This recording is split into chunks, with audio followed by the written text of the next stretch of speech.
going to be breaking down the New York live event. Welcome to Schmodown Tea Time, first live stream. I am here with James from Call to Action. Shit, I should have brought tea. You should have brought tea. That's the tea, sis. See, you're prepared. I just got dressed up for the occasion. I didn't do anything special. And if you guys hear anything in the background, my roommates are having a birthday celebration, so I apologize for that. No, we could just have like a 30-second stream. You can go get some birthday cakes, some alcohol. Yeah, I could bring them all in here at the end and maybe introduce all of them to everyone. But just get everyone together. Like, so guys, today's Schmodown Tea Talk. Isn't Jeff Snyder a cutie? Yes. Just spend the time just celebrating. They're all gonna be like, who? But I do have one Schmodown friend that I have turned in my apartment here. I brought her to Schmodown Chicago, and she is now the biggest Josh McCouga fan, like myself. She has a Josh McCouga for Jeopardy button that Josh gave to us. But that's besides the point. So yes, we are talking New York. It was such a good live event. I think it's up there with some of the best live events of the year. And there hasn't been any bad ones, but I think it went up there. Do you not agree with that, James? So here's my tea. Okay. I think removing the external event, which were my favorite part, even though I wasn't there, I think this was actually the worst live event of this year. Okay. Do you explain further? Well, we'll get into it when we get to the matches. But okay. The actual matches themselves weren't super interesting. Like, Irwin and Fouch was a bit of a blowout, and Snyder and Oyama, this was probably both of their worst games as singles competitors. Yeah, for sure. Yeah. Yes, but we're going to get into that. But I think the most important part of the New York live event was that there was a freaking Schmodown proposal. I don't have my notes. Damn it. Ooh, okay. Wait, so I believe his name was Antonio Chavez. Yes. Who we actually know in the movie Face Off community. Oh, that's so cool. I didn't realize that. I talked to him last night, a couple nights ago, about the whole proposal thing. It was really cute, and I mean, a lot of us didn't know where it was going initially. Like, a random fan on stage, like, oh shit, what if he's in the tournament or something? I just saw the thumbnail from this live stream, and it's literally me looking like I'm high. Oh my god, I'm so embarrassed. It'll change later, but also, I mean, if you come to California, it'll fit right in. Yes, exactly. Okay, sorry, not to cut you off, but oh no, it was just that. I was just talking to him about it, and it was really cute. And he's like, "Oh yeah, proposed life." How we talked to Christian about it. It was fun. It was colloquial. Yes, I was like secondhand embarrassed when his now fiance like messed up that one question, but like, wasn't she technically right or something? Yeah, she was. Who was Ben Bateman's teammate? Tom Dagnino? You're not wrong for one match. No, they aren't broken up as a team yet. Yeah, there was no official divorce. They're not signing papers like critically acclaimed. They could still be together. Who knows? Yeah, exactly. I want to plug this live stream, but I'm so embarrassed by the thumbnail because it's literally me like, hey guys, want to go watch me get high and talk about movie trivia? Link below. Yeah, exactly. Yikes. But yeah, no, I saw that happening and I was like, oh, maybe there's something new where they're just like bringing a fan on stage, and like maybe that connects later to we can talk about the news for the Orlando event. But ooh, I got a $600 hole in my pocket right now, just waiting to just get out. Waiting to implode upon Orlando, Florida. Anyway, let's get into the first match, which was Ethan Irwin versus Haley Fouch. James, what were you thinking going into this match? So again, I'm on record talking about it, but to me, this seemed to be the first time where a 16 seed could beat a 1 seed. I think Haley Fouch is still an extremely underrated competitor that more people need to take seriously. Yeah. And for some reason, it just didn't happen today, which is terrible. Today, last week, whatever. Today, last week, it's all good. Yeah, I agree with that. I think that this tournament so far has had already many like bracket busters. And I think that Haley would be one that I would expect to be an upset. I mean, not that Ethan Irwin wasn't going to give it his all, but I was really rooting for Haley to kind of pull a win, but at the same time, I wasn't necessarily surprised, if that makes sense. Yeah, it makes sense. Yeah. Yeah. So I was rooting for Haley, but I was like also rooting for Ethan, but probably more Haley. But I'm now excited. I mean, we're going to break down the match, but I'm excited to see what Ethan's going to do in the tournament.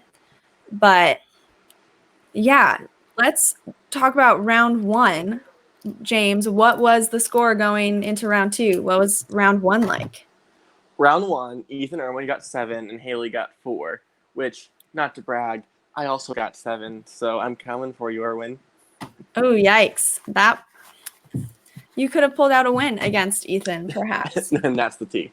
That's the T, sis. Yeah, and was this the round where Haley started to have like little moments where it was like that was definitely stuff that she knew? Yeah, it was across the board in the post interview. She admitted that like, oh, I knew a lot of these answers when I was first getting them, but the stage fright got to her. Which, if we want to do a little summary later, we could talk about it. But to me, like that was the one thing I discounted in the 16 seed upset was stage fright, because after we used it a lot in the earlier seasons, I feel like we just forget about it now. Yeah, exactly. Yeah, I think that it was not even a shock to like see that there were so many people in the New York crowd who were rooting for Haley. I feel like her fans are just like not as vocal in the Schmodown. Would you disagree with that? She's not selling T-shirts yet. Most everyone forgot her nickname. Like she just hasn't had the. Wait, I don't even know her nickname. What is it? Exactly. Yeah. The fire starter. Oh, Jake said, wait, show. I went 8 for 8. Okay. That's Jake Marangoni though. He would kick my ass any day. We don't need to like, oh, I'm better than you. I know you're better than me. There's no discussion there. Oh my god. That's the T, sis. That's the T. Yeah. So then what was round 2? Wait, what's Haley's nickname? The fire starter. The fire starter. Okay. Which means she could team up with Burnett in a team, but we can get into that later. Yeah. Oh, I got hair in my eye. Shit. All right, so in round 2, Haley spins Mr. TC legend himself, Tom Cruise. Yes. Goes 4 for 8, which is unfortunate, but I mean, it's something. Irwin spins Fantasy Sci-Fi, and on top of getting all 4 of his questions correct, he also steals points from Haley, going 9 for 8 in round 2. Yeah. I feel like round 2 sometimes can definitely set the tone going into round 3 and kind of makes round 3 underwhelming, especially when you have, hi, Robert, hello, Reactors Unite. But yeah, I think that this was kind of a defeating round mentally for Haley, and I think it carried through into round 3. I'm hesitant to agree with you. Yeah. I think across the board, again, she was very nervous. She's only played in one other singles match before. And it's like, oh, hey, so your next match, you're playing live in one of the biggest cities in the world against one of the greatest competitors of all time. Good luck. Yeah. I know, that's something to consider too. And like, I think for both the singles tournament and not as much the singles tournament, I think Haley is the only one that really has like a small amount of experience, but the teams tournament, I feel like, just to fast forward to something we're not even talking about right now, that the teams tournament has so many teams that are like have played one match. If you think about it. Well, and also you have to deal with like even looking at people who aren't even on the board yet, like Self Righteous Brothers and Looney Bin, both Yeah. on one team, so they wouldn't be put on the actual roster. But I mean, they're due for playing. Tom had an incredible debut, and then Whitney is a big story push right now. Yeah. Like, we're almost certain we're gonna see them, and we have all these other teams. We have no idea if they're even competitive or competitively viable this season. Exactly. So it is interesting just thinking going into these tournaments how little people have of experience, and then they're going up against an Ethan Irwin. And like you just said with Haley being put in front of a screaming audience and saying, good luck with that, have fun, you know? So yes, let's get into round 3 now. What was round 3 like? Round 3, and it resulted in a TKO. Haley only hit her 3-point question, which I did not remember, unfortunately. But her 5-point question is where all of the conversation seems to be about. Yes. What question was that? Was that the What is the name of the daycare in Toy Story 3? Oh, yeah. And she said Sunnytown. Yeah, something like that. Yeah, that Jake brings up a good point and says Haley's 0-4 this year. If she loses her team match, she'll be 0-5 and done for the season. Which sucks to see. Did she? I don't think she has a win. Yeah, she does. Scream Queens back in, I believe, early last season, they beat a couple teams. But I mean, so this season, this year though. Yeah, no, this season is what we need to look at because it's not exactly super fair. There was them against Odd Couple, which is a step-up match. Them against Shazam, which is a step-up match. Her and Zipper would have been tight, I'll admit. And then here, which is not a step-up match, but one that wasn't exactly in her favor. Haley's in a position right now where if she doesn't get wins or isn't given fair matches, she's going to continue to lose. And I would say that her record is not indicative of her skill. I'm pretty sure everyone will agree with you on that. She's in the same boat as Janine the Machine for me, where it's like, hey, Danny, where it's like they are so good, but their record does not reflect that. And they keep having such near misses with their wins that it's like such a shame that they aren't compared to other great players because their record is so like, you know? And I would be curious to see where Haley could be if she was given more singles matches. Like, put her against like Whitney Seibold next season, or Video Drew, or anyone who's in a similar time where they get given very difficult matches. Like, see what she can do when given the proper space and actually able to win matches, able to put herself up there. And maybe if she starts winning more, she'll set aside some time to study. Yeah, for sure. So then we had obviously, hey, random rock and reel riffs and reviews. So that was the end of that match, and we had Ethan moving on to the next round. Do you remember who he's gonna be playing? He'll be facing the winner of Chance and Bibbs. Ooh, which will be this Saturday on the live stream. Yeah. Who do you have there? Honestly, I'm gonna say Bibbs. I think that. Ooh. No? Okay. But that's also coming from me last week, who was like the biggest corruption fan on Call to Action. Wait, give me a second. I gotta switch the glasses if we're talking about corruption. Okay.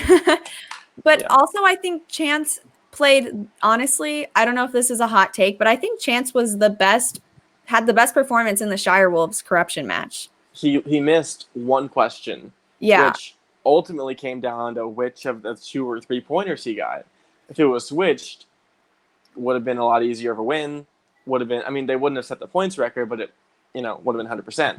Yeah, exactly. I think that even though I'm saying William Bibiani, I wouldn't be shocked if Chance won, but I think Oh my gosh. No, I think the Boo. Beast is in his prime. I think we have seen a new player come out of him following his team up with um Brendan Meyer.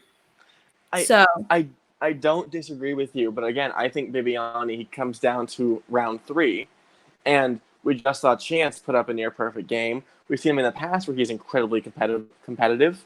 yeah. It all comes down to round 3. I don't think either player have a clear weakness that'll prevent them from getting amazing round 2s. Just Mhm. can either of them hit their 5, and that's the question. Yeah.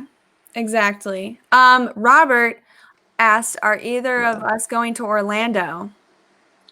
I'm not, but I can promise you, I'm gonna be throwing some fucking amazing parties in LA for Spectacular. Yeah, Spectacular is about to be the biggest party. Hi Chris, but I'm Orlando right now is a maybe for me. I am not super interested in competing per se, but I am very excited for all the new fans that are going to be very inspired to buy a ticket to Orlando. See, Abby, if you get that and you compete, just Skype me in. Just let me Skype play. you in? Yeah, Yeah. let me beat all the other heathens out there.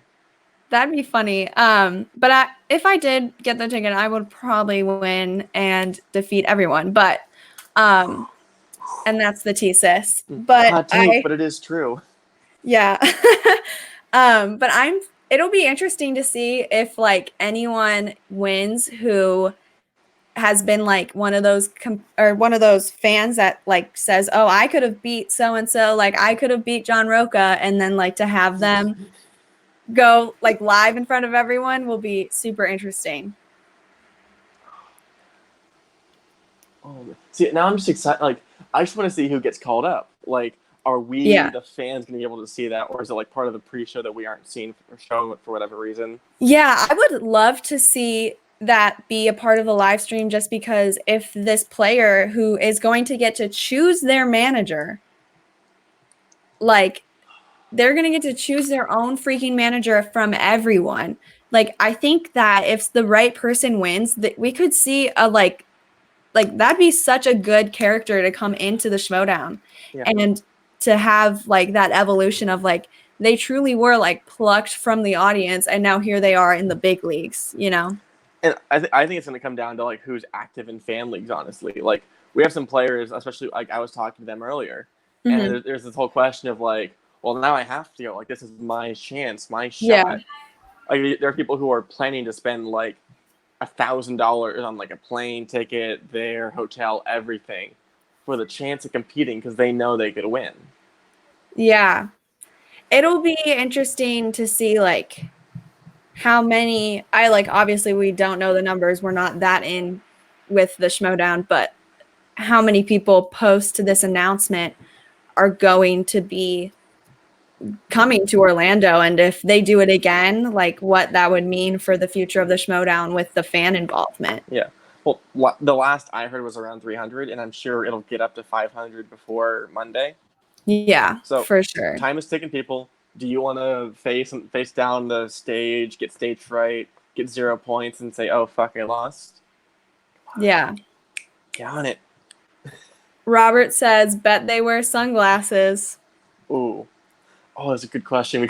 It's got to be like at Action to be Shirables, that live event. Got to hand out sunglasses in the audience to make sure everyone is ready to whip out some heel. Yes. Like over under, how many of the 4 people that get chosen are going to like already have their heel persona like ready to go? I'm a be that bad bitch and say only one because Okay. y'all try and support the good people, and that's boring.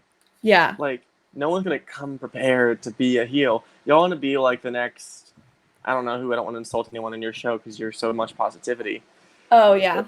Yeah, it's gonna be Hey like, Frank. oh, I'm just here to win. Oh, is Frankie Janish in the chat? Do I need to say hi to Frankie Numbers? Yes.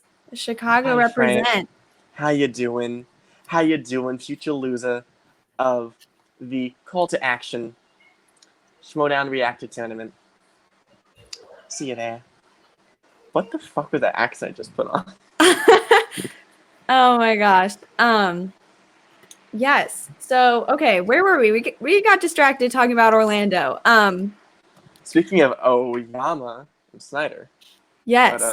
duh, duh, simple. I hate myself. All That's right. so yes, who did you have going into the championship match? So initially, I had Oyama. I thought Okay. there was no way Snyder wins because managers weren't going to be there. Yeah. Roxy's there. That was like a 20% chance. Snyder's family is there. I'm like, and I think the second Snyder's family came out, because I know the type of person he is and he wants to push himself to make sure he proves himself. I thought at that point it would be like, oh, Snyder has got to win this. Even though I was still rooting for Oyama, I thought Snyder could Yeah. have like pulled it out. And he almost did. Yeah. I think that Snyder has had just a rough luck with individual runs, and I was excited for him to finally get his chance. And I think this match could have been like his big moment, like taking it in New York. Also, Robert is just like coming for you right now, but it's okay. He just meant to look better than him in sunglasses. Um, but yeah, I was thinking Paul was probably gonna pull out the win, and I feel like it's just not being talked about enough how a freaking rookie has just come in and now is 6-0, 5-0. Wait, so some clarification. He's near undefeated in the fan leagues. He's held the belt for every division in there in multiple fan leagues. Yeah. And let's not forget that he has beaten one of the greatest of all time, Dan Morrow. Like, Yeah. Like, I don't oh think my, like he should not be discounted. no, not at all. And that's why I definitely had him winning more than I did Snyder. But Snyder is also one of the Patriots that was arguably one of the best teams of all time. So I don't know if you would agree with me on that. I don't No, I know. wouldn't. Okay, that's the T, That's sis. the T. That's the T. Why are you sidetracked? Why are you not a big Patriots fan? Well, first of all, they suck. Second of all, I think that they're so I'm looking at accuracy rates. They Okay. do not hold up. And Frankie, if you're still in the chat, please contribute. They're not even in the top 10 highest percentage teams of all time. They were in a different time, and the fact that they beat above the line once is incredible to me. I think Yeah. I think if you put them in the team's division today, I think they might be top 10, and that's with a big asterisk because I'm not sure the level of team that again isn't even on the chart because we have some 0-1 teams, teams that haven't debuted yet. Yeah. Unsure, don't know where they would go. Yeah, I would definitely agree with that. The hardest part about talking Schmodown is that the game evolves so quickly. And even just compared to last year, it's already evolved so much in terms of the caliber of players that are in it. Every competitor studies. Like Yeah. last season, it was, oh, we got a couple here and there, or whatever. Every competitor studies or they're not viable. That's where we are now. And it like I wouldn't say it's frustrating to see, but it's just not the Schmodown it was in 2016 when it was like people just rolled up and was like, "Hey, this is like my base knowledge," and I've talked about this a lot on my channel, but Yeah. Well, I mean, you see what happens if someone literally rolls up with Alan Hlavik versus Kevin Smets. yeah. He walked in unprepared, like he didn't prepare at all, just walked right off the floor of Hall H, and he got KO'd like 21-6. Like Yeah. that's what happens now. You can't just walk in and say, "Oh, I'm gonna play." No, it reminds me of like if anyone remembers like Jake says 6 defenses, most title defenses, and they suck? Question They mark. they suck personally. I don't like them. Still, I would still argue that they're not top 10 or not top 10. Sorry, I still think they wouldn't win the belt nowadays. Personally, they suck. Okay. Objectively, I still don't think they're super great. Yeah. I do still not necessarily get the chills, but when I hear that like shipping up to Boston song, like that was pretty epic for that year and a half run.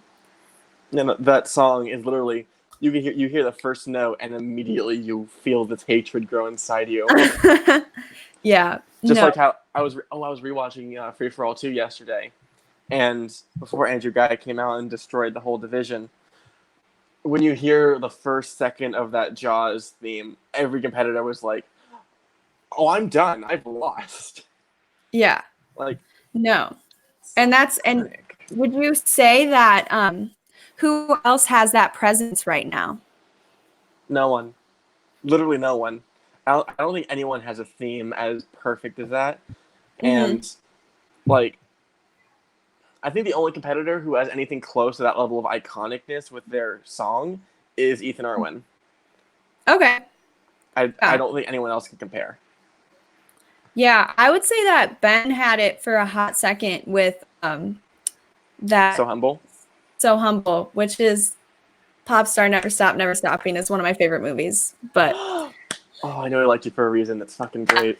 so Rock and Reel Riffs and Reviews says so by suck, you mean like Primus in the 90s? Yes. And Okay, Tyler. I don't know what that means. So Not all of us listened to mid to late '90s.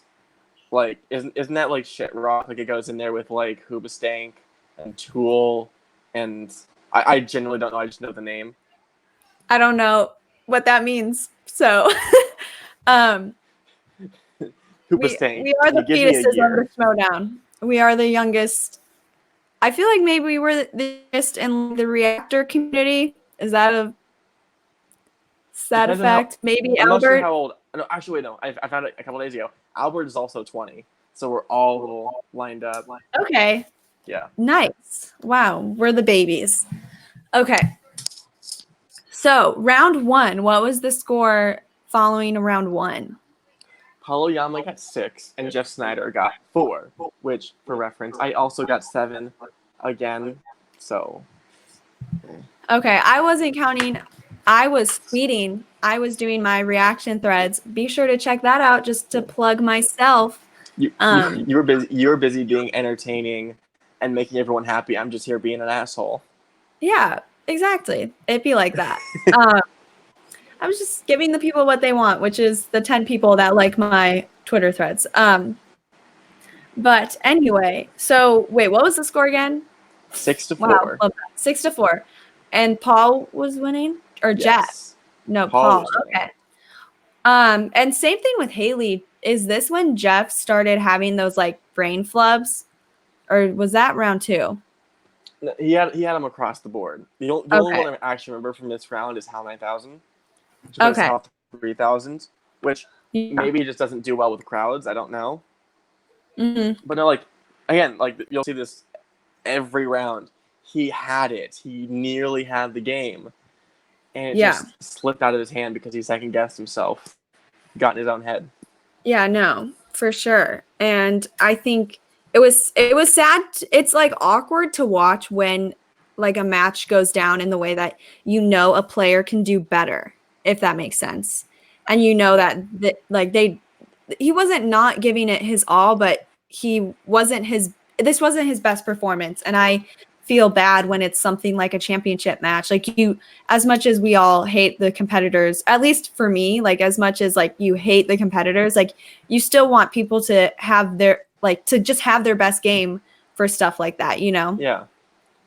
I forgot who it was. But I remember someone said some quote that like, "Oh, I want a rematch with this person because even though I beat them, I want to beat them on their best day because I want everyone to know that I'm able to do this and not have it be a joke or a fluke." Yeah, exactly. And I think that for Jeff, that might have been one of the like these performances for him. Yeah, it's unfortunate we can't see him in the singles tournament. Yeah, but having that ability to say, "No, I want revenge. I've seen that I can do better. I almost beat the champion." Like having that in him would have been great to see, but now we have to wait 4 or 5 months to see that. yeah, exactly. And so, well, Paul said who allowed Spence on, but Jake said Paul missed 2, which is the most he's missed in round 1 since his first match. Do you think that was just live event nerves? I'll be honest. I don't remember the questions. They were a bit harder, so that could be that. But again, across the board, maybe this match it could have been live event jitters. The only other one he's ever played in was the free for all, and he didn't exactly put up a great time in there. Yeah. So it could be it. Yeah, maybe. And then what was round 2? Round 2. So Jeff Snyder on his second spin got 80s movies and went 6 for 8 or 6 for 10. Yeah, 6 Mhm. for 10. And Oyama got opponent's choice.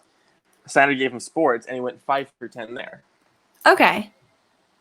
Yeah. What were your thoughts on the round 2? Also, Paul said that I'm much better than this for having you on. Whatever. Paul can be wrong. Yeah. See, Paul, that's you assuming Abby isn't amazing what she is. So you already lost points there, buddy. And Yeah. even though you are a guy fan, I am still allowing you on my channel. Thank you. So, and despite you being a horrible Trader fan, we can allow you some leeway. yeah. Yeah. Again, I think Snyder's actual breakdown of it was really smart. I think what he did was really good. Him landing on 80s, not great, better than 70s. I think overall, I think this was Snyder's. I think Snyder played a good performance. Again, he missed a few. I think there were some steals back and forth. I don't remember, but either way, I think this is not to be understated that they both played about on the same level. Yeah, for sure. Frank said Paul was 8 for 10 in the free for all. I kind of forgot that he was like, Ooh, 8 that wasn't his first wow. live event. Yikes. Love that for me. Yep. It's all right. No one remembers the free for alls. Or no, sorry. No one remembers the free for all in terms of like live event status. Yeah, I guess so. But yeah, so yeah, I would agree with you on the round 2 part. I think they were both kind of playing the same. Yep. And then that leads us into round 3, which was I get that like championship matches are 5 rounds, and then I'm like, wait, what? Like, oh, like I just always forget that there's a speed round until it's like actually happening, and then I'm like, oh, that makes sense. Yes. See, I always forget the betting round because to me, it's always this idea of like, oh, this was like season 1, season 2. That's like OG Showdown stuff for sure. Yeah.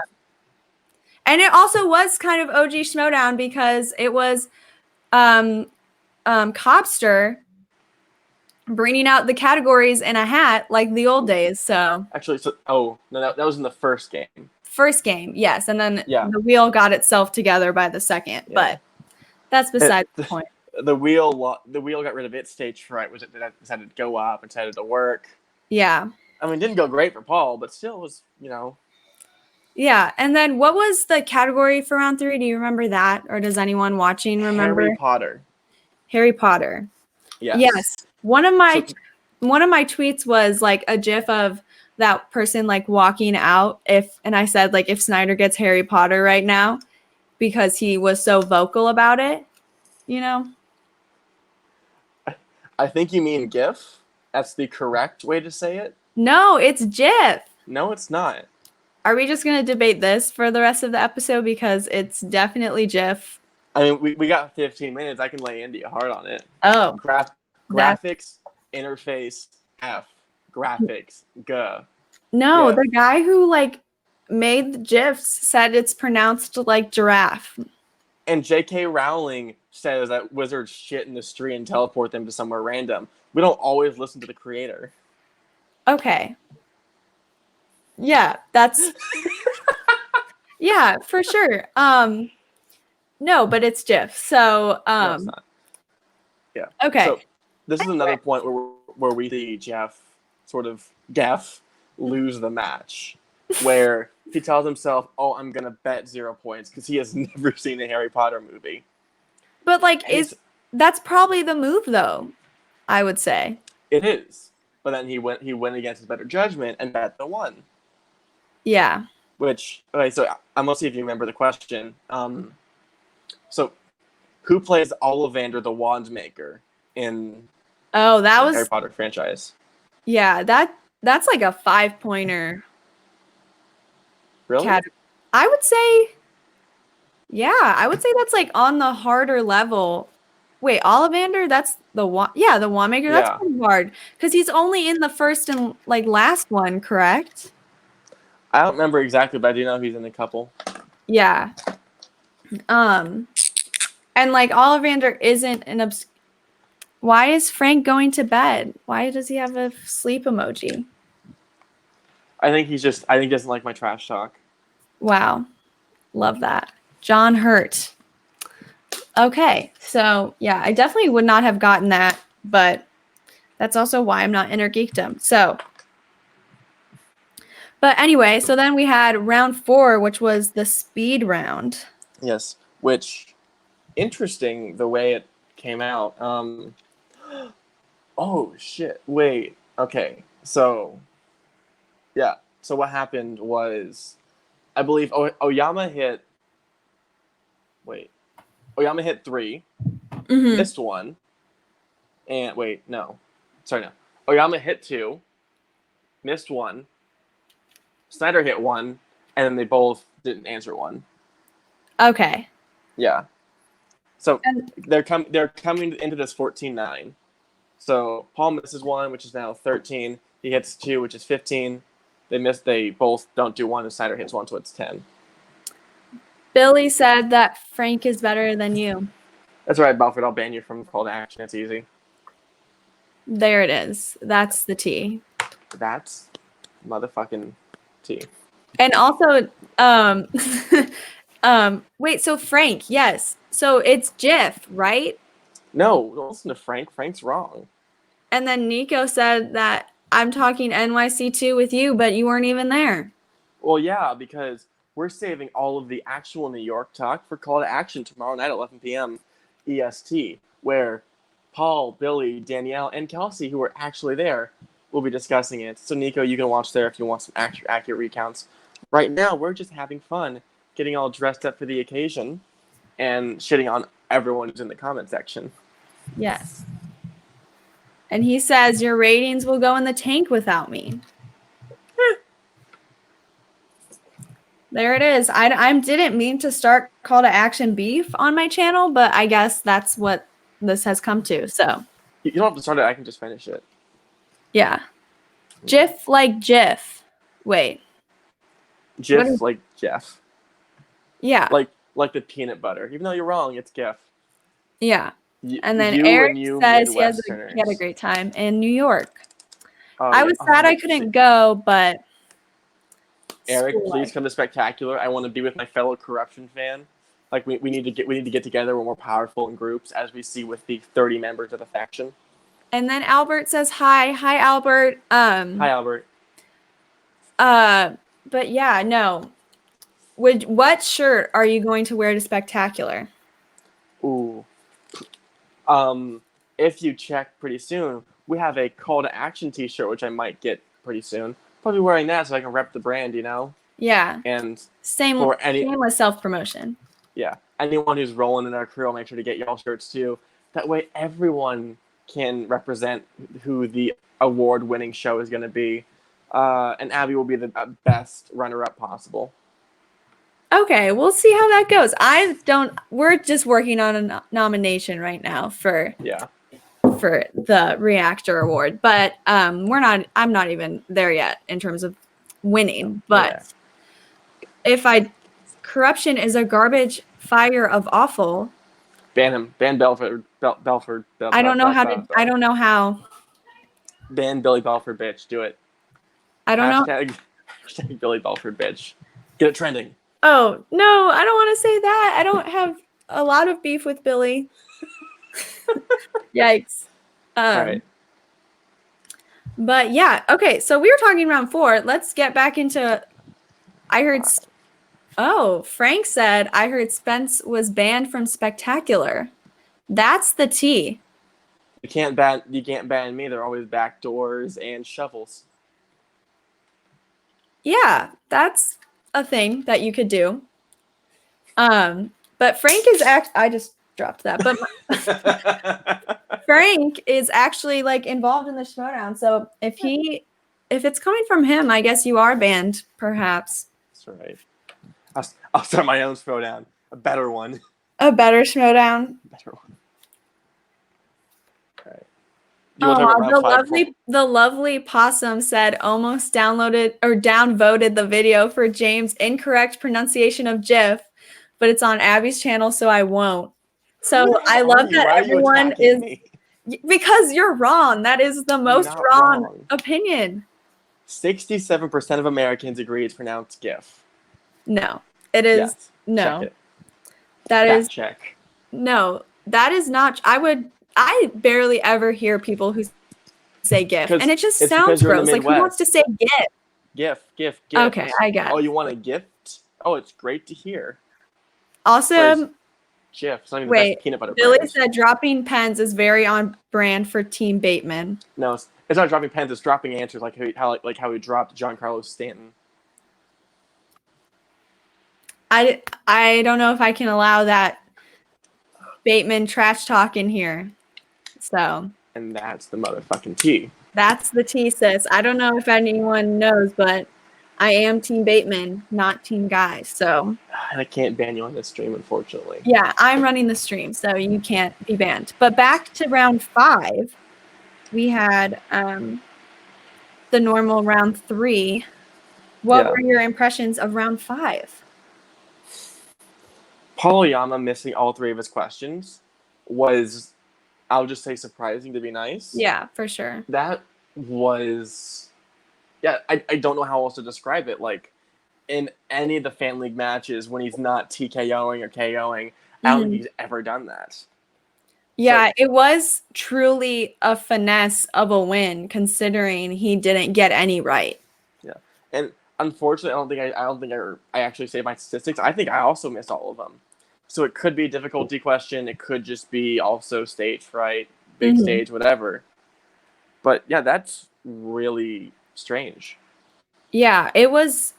I don't know, maybe if it was just fatigue or like, again, the like live event stuff, because fan interaction, I feel like, can get to people sometimes just from being a performer myself. But and just because you're being tested, it can be intense. But yeah, and that James. Hi. Are you there? Sorry, just texting some people. Oh, chill. Yeah. And then Eric says he certainly showed some weak spots, missing on all of those. Yeah. So this is going to come into I'll talk about it in a few months or whatever. This made me believe that I don't think Oyama will win his next title defense. Who do you think? So who do you have winning the tournament? Chance. So do you think will be incredible? Yeah, that'd be such an iconic moment for the Fan League representation, I feel. Yeah. But so you think he would beat Chance? No, I think Chance would beat him. Is what I'm saying. You think? Yeah, you said that. Yeah, might be. And plus, their last match was incredibly close, and we'll see Chance. He'll already be defending the team title, which will be, or he will be, because he'll fucking be Corruption or Founding Father. Sorry. It'll be difficult. It'll be interesting though. Yeah, I have Bateman winning the tournament. Boo. So I think that he's capable, but as much as I am Team Bateman, I think he is capable of beating Bateman. So he can definitely beat Bateman. Yeah. And then Scott says, Chance had him beat before, just couldn't pull that 5. Also, Scott, love your podcast. Great. What podcast does he do? He does some like it's Scott and Champ's Lunch. So one of my guys. Yeah. Love that. So yeah, that was the 2 matches. You said earlier that this was the worst live event. Elaborate. I would definitely say of this year. I think it's difficult because, and then last year it's either that or the LA3 with the Interlegion title and Wait I Know This versus Founding Fathers. Okay. It was, again, I think the matches were unremarkable. They were not a great level of play, and again, maybe it's because I'm not a Horseman fan. The story attachment to it just wasn't intriguing. Yeah, I do. Yeah, because we can talk about the end of the match, which was the announcement of the title match at Orlando, which will be Corruption versus Founding Fathers. Scott says one of my guys. Hashtag honored. So Scott, you're spelling it wrong. It's a Ghais. One of my guys. No, oh my God. No, get out of here with that. That's okay. I can get out because I do have to go somewhere. Would you like me to? Do you want to leave your own to just talk about Dan Murrell, or do you want to go on a walk with me while I go get dinner? Well, we can finish this up in a hot second, but yeah, who do you have winning in Orlando? Oh my God, are you kidding? So the finale is going to be Chance Ellison versus Paul Preston, which is going to happen. Y'all are wrong. And to see corruption win on the big stage twice in the same night, it's going to feel great. Because there is no way Founding Fathers can make that win. They have never, I say this with the biggest of affection for Stacey Howard and Josh McCouga. Mm-hmm. They've never beaten a real team. Founding Fathers, while their wins have been impressive, they've never beaten someone of worth. Eric says the post-show announcements overshadowed the matches. That is also true, although I think most live events have that concern. Mm-hmm. I remember even feeling that about Chicago with the Civil War setup that was there. I don't disagree, only because I don't remember the undercard for Chicago, which was a title match. Yeah. But Chicago was super lit. That was still a good event. Yeah. But I do remember at the end feeling like, oh yeah, it's just it's set up for another thing, Yeah. But yeah, so then obviously this week had the announcement of, which I think is the biggest tea, because if you have watched my videos before, I always say what the biggest tea moment was. And I think it was, again, kind of like what Eric said, post-show, was that there's going to be a fatal four-way for fans to come to Orlando and then have a chance to play. And then they get to go to LA and be a Schmoedown player. God, I'm just really hoping it turns into something of worth, because it's quite literally, it's a 1 in 4 out of a 1 in 500 chance that you get to compete. Mm-hmm. And on top of that, it's, how do I say it? Actually, wait. Technically, with mat terms, it's 1 in 5. It's 1 in 500 times 1 in 499. And yeah. Whatever. I think that if this becomes something that either happens more often, or possibly these players who get pulled up from that win can be put on an actual platform to get multiple matches. Unlike, I think that one guy's name was, I don't remember his name. I think it was Andrew or something. The guy who we saw last season do it and lose to Rosie Knight. I was thinking about him the other day. I was like, that was probably the only Patreon person we've seen come out of the Patreon. I'm only aware of 2 other ones, who was Dollface in the fan leagues, and then Cameron Spence. Yeah. Yeah, so I think that it's quite, it's possible, but I'm really hoping that, win or lose, I hope whoever it comes from Orlando gets that platform to get more matches. Yeah, for sure. Do you think that it definitely won't overshadow at all? I mean, those are 2 iconic matches already, but Roka might retire after this. Even if you look at the poster, it even says the finale or the final match or something.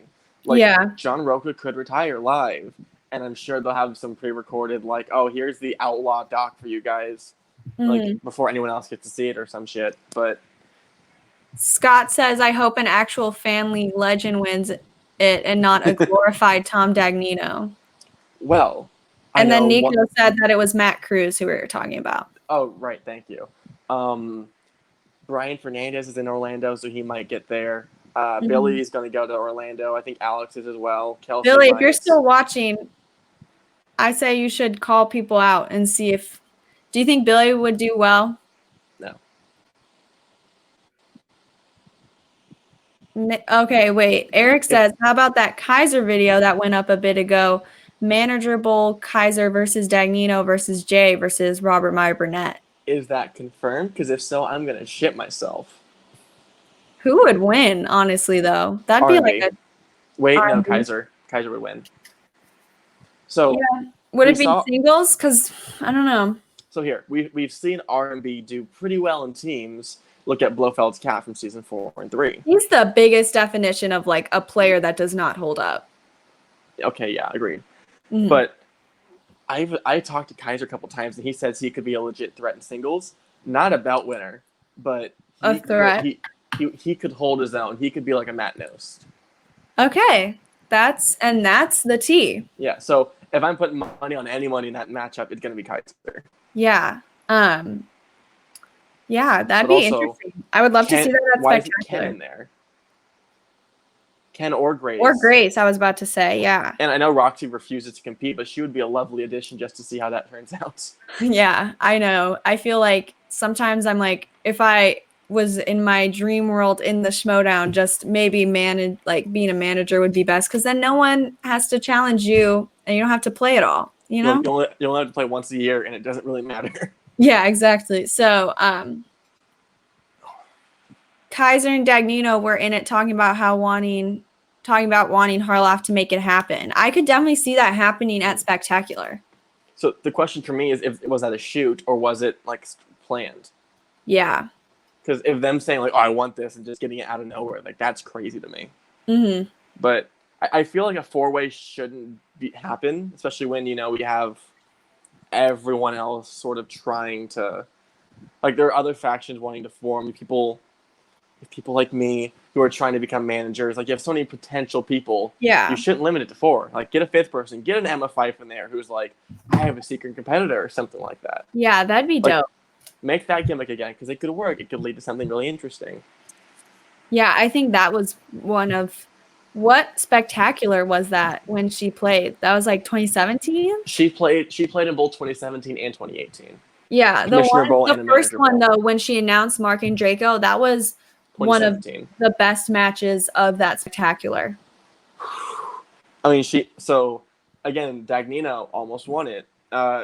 I mean, Emma lost again won on leniency with the way she answered the final question. Yeah. With chimpanzee, ape thing, monkey, mm-hmm. and led to Dagnino, which is one of his greatest quotes. No, you're a buffoon. Random Rock and Real Riffs and Reviews says that Kaiser is the true manager of the year. Agree or disagree? Disagree. Ken and Grace. Okay. Which everyone sleeps on. Mike is double belted. Chance, who is the youngest player to ever hold a title.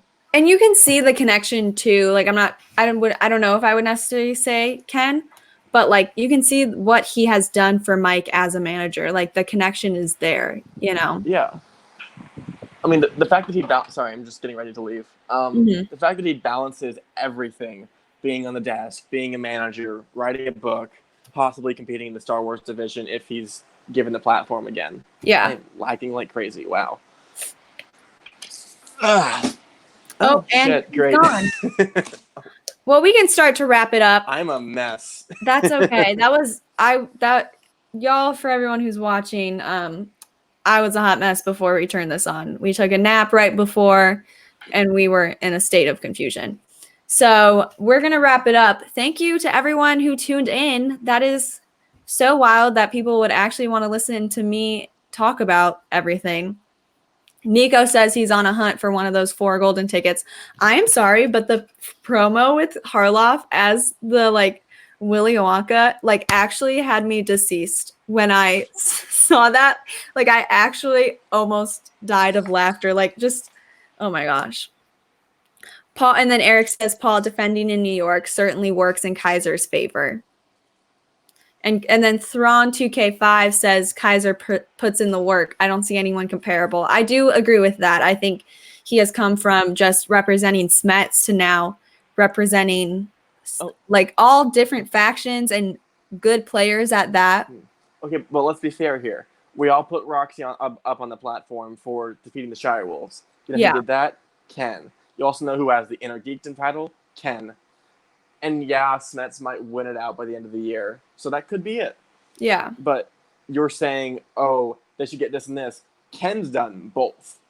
For sure. Y'all are literally putting other people on a platform because you like them more.